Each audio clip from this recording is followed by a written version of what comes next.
اهلا بيكم في سلسله الدليل الشامل، بنرفع بيها الوعي الطبي لكل مشاهدينا ومستمعينا.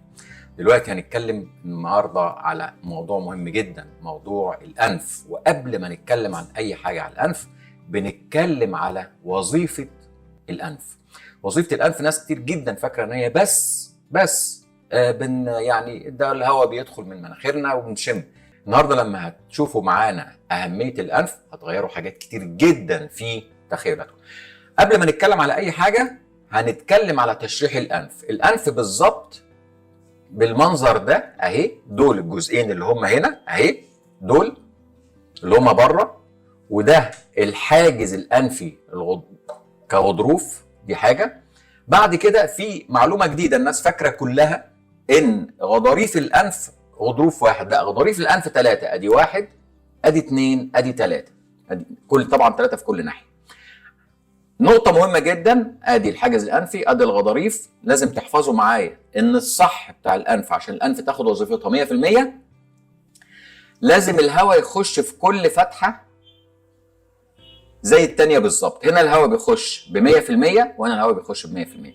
طب ما تعالوا نشوف الانف من جوه لو خدناها بالشكل ده. يعني انا واقف كده وخدت مقطع كده، اشوف الانف كده شكلها عامل ازاي. ادي الانف اهي وادي الفم.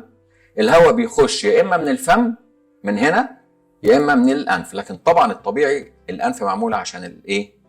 الهواء يخش منها. تعالوا نشوف الانف من جوه شكلها عامل ازاي وازاي مسار الهواء.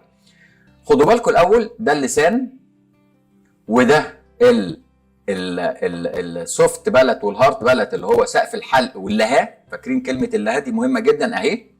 وبعد كده دول 3 غضاريف الانف. فوق في السقف بتاع الانف في اعصاب الشم زي ما انا كاتب كده.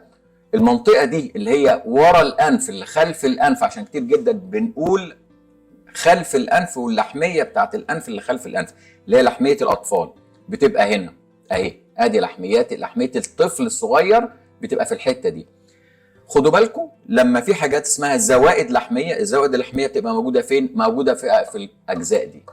يبقى هنا موجود زوائد لحميه لو في لحميات الانف للكبار، وادي لحميه الاطفال من ورا. عشان كده لما بنحب نشوف لحميه الانف للاطفال بندخل منظار يا اما من هنا نشوفها هنا يا اما من الفم نشوفها من ورا. الهواء بيخش زي ما انتم شايفين كده من الانف وبعدين يبتدي يطلع على ال3 غضاريف دول، ومنها الاعصاب الشم فوق، او لو انت بتاخد نفسك من بقك بيدخل من عند اللسان من الفم وينزل تحت ويبتدي يحرك اللهان. الموضوع ده مهم جدا عشان نبتدي نتخيل مع بعض الانف شكلها عامل ازاي. طيب وظيفه الانف ايه؟ كلنا هنقول ما وظيفه الانف. احنا هتقول لنا يا دكتور هشام هنبتدي نتكلم عن وظيفه الانف. سهل جدا، احنا بنتنفس منها وبنشم منها. لا، النهارده هنتكلم على كلام مختلف تماما. عندنا تقريبا 8 وظائف للانف. وظيفه الانف الهواء، دخول الهواء فيها بس كده؟ لا، ده احنا عندنا دخول الهواء. لما بيخش الهواء جوه بيبتدي الهواء يتفلتر جوه عن طريق شعيرات للهواء. الشعيرات دي في منها نوعين، شعيرات كبيره جدا زي شعر المناخير، ده سهل جدا. بيحجز الاتربه الكبيره، بيحجز الحاجات اللي هي رمل مثلا داخل في عاصفه او حاجه. الشعيرات الكبيره دي هي اللي بتحجز. يبقى عندنا، انا هقولهم كده مره على بعض وبعد كده نبتدي نمسك حاجه حاجه.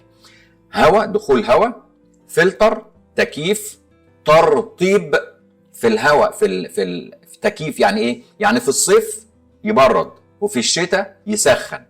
بعد كده بيعمل عمليه الشم، عمليه التذوق. ايه ده؟ الانف بيتذوق؟ ايوه، وهنعرف، مش بقول لكم هتعرفوا النهارده معانا حاجات كتير جدا. وبعد كده الانف مهم جدا في الصوت. وفي كمان، ومش بقول لكم النهارده هنسمع كلام جديد جدا، الانف مهم جدا في توجيه الهواء. توجيه الهواء ازاي؟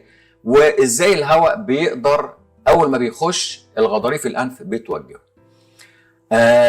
يا رب نكون قدرنا نفهم لكم يعني ايه الانف، يعني ايه وظيفه الانف في ال8 حاجات.